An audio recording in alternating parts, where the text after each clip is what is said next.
Out of Myanmar, where police have occupied hospitals and universities in the largest city, Yangon. There are also reports they've arrested hundreds of people involved in protesting last month's military coup. Despite this, protesters continue to defy a violent crackdown. Hundreds marched in the city of Dawei on Monday after a coalition of labor unions called for a large-scale general strike.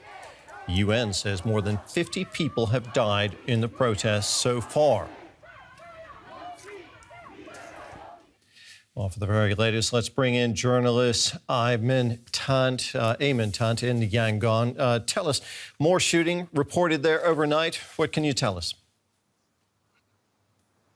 Yeah, so what we saw overnight was a targeting of National League for Democracy, which is the former ruling party of Myanmar, their members, as well as activists and people who are involved in the civil society or civil disobedience movement. We also have new reporting in very recently that there have been new violent crackdowns on protests that are ongoing today on International Women's Day, as well as just as part of the general strike and the protest movement. And at least one more protester has been shot dead. Tell us more about that general strike. Unions have called on it to keep up pressure on the military. What effect is it having? So it's having quite a large effect. We also just got reporting this morning that many gas stations around the country, especially in Yangon, are closed, and that because of the strike, quite a lot of logistic and transportation, as well as of people as well as goods, have been impacted. And Myanmar is set to run out of reserve fuels quite soon because shipping has been disrupted all throughout the country. We are also seeing bank closures, as well as the closure of many government institutions, such as schools and hospitals, with protesters setting up alternative services outside of the military's control.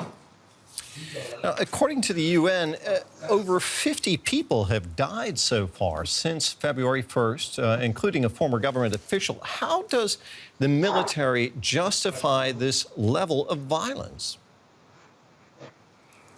So the military has really had a two-pronged approach to how they've been explaining the violence that people are seeing on the street. One is simply denial.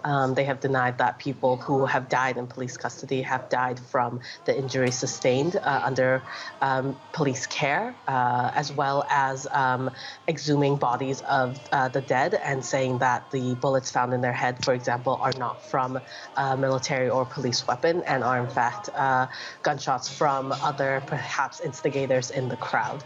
And then they have also essentially said that police have been responding within the law and within sort of reasonable measure to violence from protesters, and have accused protesters of things like having bombs and such to justify the crackdowns.